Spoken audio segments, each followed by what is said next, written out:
بسم الله الرحمن الرحيم وكذلك جعلناكم أمة وسطا لتكونوا شهداء على الناس ويكون الرسول عليكم شهيداً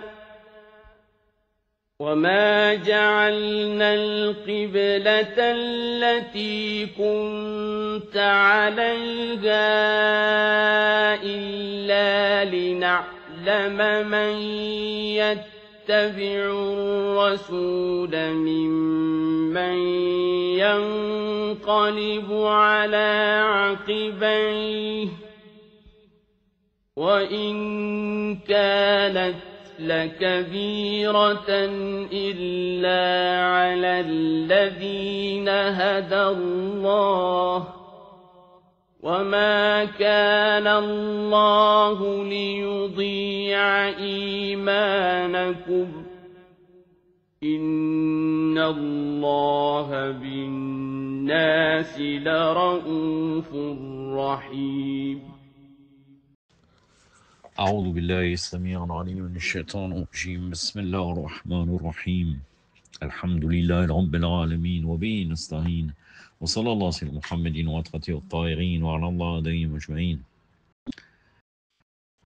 Une fois n'est pas coutume, je vais vous citer le verset en français et non pas en arabe au tout début, puisqu'il va être cité en arabe dans le générique. Et le verset est assez long, donc c'est pour ça que je vais me permettre de vous le citer en français, tout en sachant qu'il y aura deux traductions. Il y a la traduction d'Al-Qasim Farhi que j'utilise tout le temps, mais à chaque fois je lis la traduction du Mufassir, mais là de l'exégèse que j'utilise. Mais là il y a quand même une divergence notoire. Donc c'est pour ça que je vais vous lire les deux traductions. Donc Allah subhanahu wa ta'ala nous dit dans le livre sublime Ba'da'udhu billahi as-sami' al-'alim minash shaitanir rajim. Bismillahir rahmanir rahim. Ainsi avons-nous fait de vous une communauté médiane, que vous soyez témoins à l'égard des hommes et que le prophète soit témoin à votre égard. Sallallahu alayhi wa alayhi. Et nous avons institué la direction vers laquelle tu t'orientais que pour que nous distinguions ceux qui suivaient le prophète de ceux qui tournaient les talons. En effet, c'était difficile, sauf pour ceux que Allah a guidés, et Allah ne fera perdre la récompense de votre croyance. Allah est plein de bienveillance et miséricordieux. Ça, c'est la traduction d'Al-Qasim Farhi. Maintenant, la traduction de Mufassir, vous allez voir qu'il paraphrase le verset coranique. Et malheureusement, en vérité, il le fait souvent, mais je ne relève pas. Là, c'est quand même notoire. Surtout pour le début du verset, mais après, on arrive dans le sujet qu'il a voulu orienter le début du verset dans la suite du verset coranique. Donc, que dit le Mufassir? De la même manière que votre qibla représente la qibla intermédiaire, nous avons fait de vous la communauté du juste milieu. Donc, entre parenthèses, une communauté modérée, loin de tout excès et non, ça reste un commentaire en vérité. Afin que vous soyez témoins des gens et que le prophète, sallallahu alayhi wa sallam, soit témoin de vous. Nous avons changé cette qibla vers laquelle tu t'orientais avant, afin de distinguer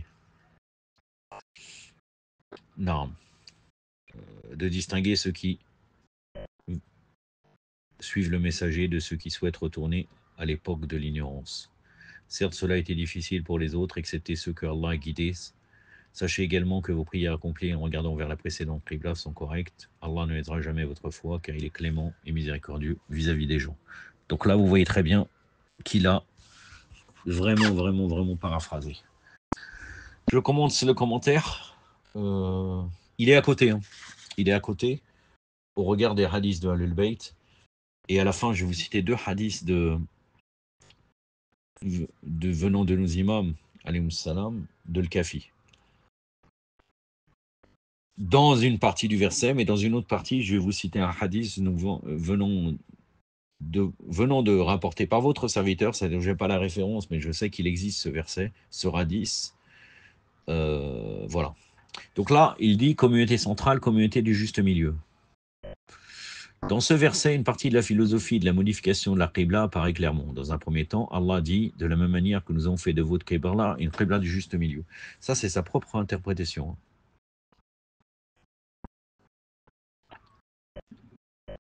C'est sa propre interprétation. Il le relie avec le verset 142 que je vous ai cité précédemment, puisque ça parlait de la changement d'un Qibla. Mais rien ne prouve que c'est totalement lié. Et d'ailleurs, ce n'est pas lié. Puisqu'au début, nous avons fait de vous une communauté médiane, Ummatan Wasata, pour que vous soyez témoins. Et l'imam Sa'd, je vous le dis déjà à l'avance, et là vous allez voir qu'il est à côté. L'imam Sa'd, il a dit Nahnu Ummatan Wasata, c'est-à-dire les imams, alayhi salam. On pourrait dire même dans une autre qira qui existe, nous sommes les imams du juste milieu. Vous pouvez revenir notamment au Tafsir al-Qummi, vous allez retrouver cela. De la manière qu'ils ont fait de votre qibla, une qibla du juste milieu, ils ont fait de vous une communauté intermédiaire, une communauté qui dans tous les domaines observe la modération, l'équilibre sans exagération, ni débordement, c'est une communauté exemplaire. Franchement, que vous dites que la communauté, ça soit chiite ou bakrite, regardez si effectivement ces caractéristiques, la modération, l'équilibre sans exagération et le débordement qu'il a qualifié, est-ce que ça concerne les musulmans actuels ou pas? Et je vous laisse répondre dans votre tête. Pourquoi est-ce que la qibla des musulmans est une qibla centrale? En effet, les chrétiens ne se tournaient presque vers l'Orient que parce que la plupart des chrétiens vivaient dans les pays arabes. Et pour se tenir face au lieu de naissance de Isa, alayhi wa afdalus salatu Muhammad wa ali Muhammad, qui est Bayt al-Muqaddas, ils n'avaient d'autre choix que de s'orienter vers l'Est. C'est pour cette raison qu'on considérait l'Est comme leur qibla. De l'autre côté, étant donné que les Juifs vivaient beaucoup plus à Shamad, Babylone et autres, ils s'orientaient vers Bayt al-Muqaddas et cela donnait plutôt vers la direction ouest à peu près.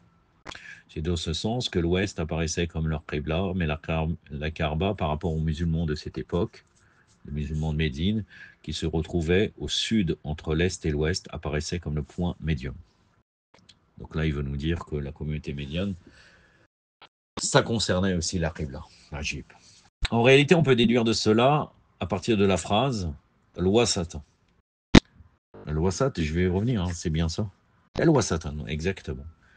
De toute évidence, on a l'impression que le Coran veut rappeler le rapport entre tous les programmes islamiques. En d'autres termes, non seulement la qibla des musulmans est une qibla du centre avec cette caractéristique pour tous ces programmes, mais ensuite il ajoute « Cela était pour que vous soyez des témoins sur les gens, que le prophète soit témoin sur vous ».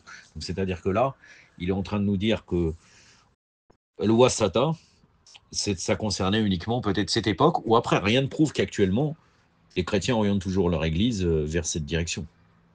Hein, je ne pense que ça n'a plus lieu d'être. Je pense même que bien avant Vatican II, ça n'a plus lieu d'être. Donc en fait, le verset coranique serait, par rapport à leur interprétation de communauté médiane par rapport à la Qibla, serait caduque sur ce point-là. Mais il reste sur ce sujet-là. Et déjà, c'est complètement faux, puisque la communauté médiane, c'est les imams, alayhim salam. En d'autres termes, non seulement la qibla des musulmans est une qibla du centre avec cette caractéristique pour tous ces programmes, mais ensuite il ajoute « Cela était pour que vous soyez des témoins sur les gens, que le prophète soit témoin sur vous ». De tête, l'imam Sa'd alayhi salam, il dit « Nous sommes les shuhada, et d'ailleurs les témoins sur les gens, et on va le voir à travers les deux hadiths de Al-Kafi que je vais vous citer. » Et il dit comment cette communauté qui... On va considérer toute cette communauté, alors que même des fois des gens ne peuvent même pas témoigner pour un noyau de date, ils ne peuvent même pas témoigner juste, tout en étant des musulmans. Alors comment on peut considérer que cette communauté est témoin? Il est témoin le prophète est témoin et cette communauté est témoin, hein, puisque c'est ce qui est dit. Soit on est témoin à l'égard des hommes et le prophète est témoin à votre égard. Ajib, c'est vraiment étonnant. Le fait de dire que la communauté islamique constitue un exemple pour la communauté internationale et que le prophète sallallahu alayhi wa sallam est témoin pour les musulmans peut faire allusion au fait qu'elle peut faire, c'est-à-dire c'est de la conjecture, peut faire allusion au fait qu'elle constitue un exemple car les témoins sont généralement choisis parmi les hommes exemplaires. C'est-à-dire, grâce à ses enseignements, à ses croyances, vous êtes une communauté exemplaire, de la même manière que le prophète sallallahu alayhi wa sallam parmi vous est un modèle. Ça fait penser vraiment à Tafsir Bakri, puisqu'en fait, chez eux, la communauté exemplaire, c'est la communauté des compagnons. Avec le reproduire, notamment dans les mouvements comme Sayyid Qutb, qui date du XXe siècle, reproduire la communauté exemplaire de Médine avec les compagnons, etc. Ajib. Avec votre programme et vos actes, vous démontrez qu'un homme peut être un religieux et un homme qui se préoccupe des choses du bas monde, c'est-à-dire en même temps que vous vivez dans la société, vous conservez, vous préservez l'aspect spirituel de la vie. Avec vos convictions et ces programmes, vous témoignez que la religion, les connaissances mondaines et l'au-delà sont non seulement pas en contradiction, mais ils se complètent mutuellement. Ensuite, le Coran évoque une autre philosophie de la modification de la Qibla. Nous avons fait de la première Qibla vers laquelle tu priais, Beit el-Muqaddas, un lieu d'orientation, afin de distinguer ceux qui suivent le prophète de ceux qui souhaitent revenir à l'époque de l'Annonce. On ne va pas revenir là-dessus, on en a déjà parlé, dans le sens d'une épreuve pour les musulmans. Il faut surtout remarquer que le verset ne dit pas afin que les gens qui te suivent, mais il dit plutôt afin que ceux qui suivent le messager d'Allah. Cela montre que toi, le prophète sallallahu alayhi wa sallam, tu es le guide, l'envoyé d'Allah, et à ce titre, les gens sont tenus de se soumettre à toi dans tous les ordres que tu leur donnes. Et la Qibla, qui n'est qu'un élément, s'ils ordonnent cela également, tout prétexte pour s'en détourner sera considéré comme une manière de vouloir maintenir le système de vie de l'époque de l'idolâtrie et du culte des idoles. La phrase ce qui est tourné les talons. أعوذ بالله السميع العليم من الشيطان الرجيم ينقلب على عقبيه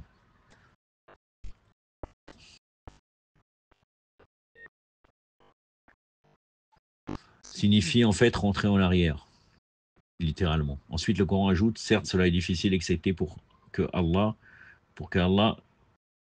ceux qu'Allah a guidés. C'était difficile de suivre le prophète, sallallahu alayhi wa sallam. Sans la lumière de la foi dans le cœur, on ne peut avoir cet esprit de soumission totale aux ordres d'Allah. Le plus important est que l'homme doit se soumettre, même s'il ne ressent aucune difficulté pour les commandements d'Allah. Il doit se soumettre juste parce que c'est Allah qui l'ordonne et que tout ce que Allah ordonne pour lui est agréable comme du miel. Et toutes les mauvaises idées insufflées par les ennemis, les idées avancées par des amis ignorants qui font croire qu'avec le changement de la Qibla, les anciens actes sont annulés, ne peuvent ébranler l'engagement d'une telle personne. Allah ajoute, Allah ne négera jamais votre foi, c'est-à-dire, il dit votre prière, alors que ce n'est pas forcément juste, hein. Là, puisque c'est la croyance, est-ce que la croyance c'est les prières, ça c'est car il est clément et miséricordieux vis-à-vis de tout le monde. Les commandements d'Allah sont exactement comme l'ordonnance d'un médecin. Un jour, cette ordonnance qui est pas appropriée pour le salut, et un autre jour, c'est plutôt l'autre ordonnance. Chacun est bien à sa place et garantit le bonheur, la perfection, raison pour laquelle le changement de la Qibla ne doit entraîner aucune inquiétude par rapport aux prières et aux actes d'adoration précédents. Ou alors cela ne doit apporter aucune anxiété pour le futur, car tout cela est juste et conforme. J'ose affirmer que là, il est complètement à côté de la plaque. Je pense même que même si on interpréterait ça extérieurement en réfléchissant un tant soit peu, on ne peut pas commenter comme cela. On ne peut pas commenter comme cela parce que tout simplement,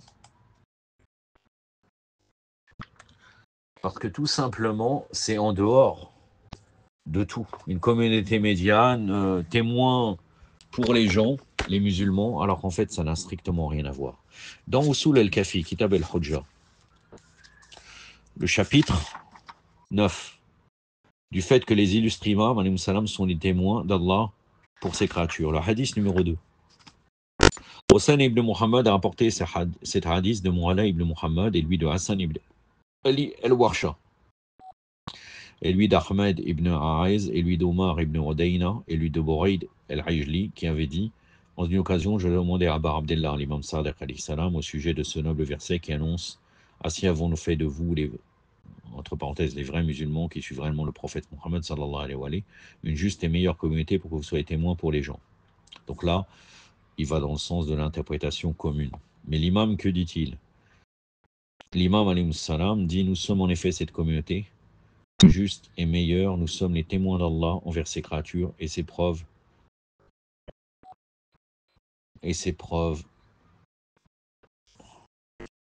sur la terre. Je demandais qu'avez-vous à dire au sujet de ces paroles d'Allah, Azzawajal, la religion de votre frère Ibrahim, Milat Ibrahim, salam. Il expliqua, ceci se réfère à nous tout spécialement, les imams, alayhi salam. Ça c'est moi qui dis. Et c'est lui qui vous a déjà nommé musulmans avant ce livre, se réfère au livre qui était venu avant le Saint-Coran. Et dans ce livre, afin que le messager Mohammed, sallallahu alayhi wa sallam, Allahumma salli ala Muhammad wa ali Muhammad, soit témoin pour vous, soit Al-Hajj, verset 78. Par conséquent, le messager d'Allah, sallallahu alayhi wa sallam, est un témoin pour nous, à travers ce qui nous fit parvenir d'Allah, Azzawajal, et nous sommes en effet les témoins pour les gens, la gente humaine. Donc là, le prophète, il est témoin pour les imams, et les imams sont témoins pour les gens. Ainsi donc, le jour de la résurrection, nous confirmerons la vérité de ceux qui avaient confirmé notre vérité, et de même, le jour de la résurrection, nous renierons ceux qui nous avaient reniés. Donc, tout est relié à la wilaya envers les imams. Le hadith numéro 4. Ali ibn Ibrahim, on est allé apporter ce hadith de son père, de Mohammed ibn Abi Omer, et lui d'Ibn Udayna, et lui de Burayd al-Ajli, qui avait dit, en une occasion, je demandais à Abul Hassan, là c'est l'imam Baqir alayhi salam. Allahumma salli ala Muhammad wa ali Muhammad. Il me semble qu'il y a peut-être une erreur dans ça. À moins qu'il y ait une autre kunya de Abul Hassan. Je dois faire une erreur, moi, sûrement, parce que Abul Hassan, là, normalement, ce n'est pas, c'est soit l'imam Ali, bon là, mais dans le sens courant, c'est soit l'imam Moussa al-Razem, ou bien l'imam Reda, ou l'imam al-Hadi, à la Kuliha. L'imam Baqir, donc. Au sujet de ce noble verset, ainsi nous ont fait de vous, c'est-à-dire les vrais musulmans, qui suivent, voilà, toujours la même chose, communauté pour que vous soyez témoins pour les gens. Surat al-Baqarah, verset 143. L'imam me dit, c'est nous, les musulmans, c'est-à-dire là il parle des imams, justes et meilleurs, et nous sommes les témoins d'Allah, le béni, le sublime, pour ses créatures et ses preuves sur terre. Je dis, que dites-vous au sujet des paroles d'Allah? Ô vous qui croyez, inclinez-vous, prosternez-vous, adorez votre Seigneur et faites le bien, peut-être réussirez-vous. Et luttez pour Allah avec tout l'effort qu'il mérite, c'est lui qui vous a élu. Donc le verset 78 qui a été cité précédemment, mais là, il y a le verset 77 juste avant, Surat al-Hajj. Par conséquent, le messager d'Allah, sallallahu alayhi wa sallam, est notre témoin à tous, et à travers ce qu'il nous fit parvenir d'Allah, le béni l'Altissime, et nous sommes les témoins pour la gente humaine. Or donc le jour de la résurrection, nous confirmerons la vérité de ceux qui confirmèrent la vérité sur nous, et nous renierons ceux qui nous avaient reniés. Voilà. Donc là, vous voyez très très bien que ça n'a strictement rien à voir avec ce que le Mufassir a dit. Ala kulli hal. أكتفي بهذا القدر وصلى الله على محمد وآله الطاهرين والسلام عليكم ورحمة الله.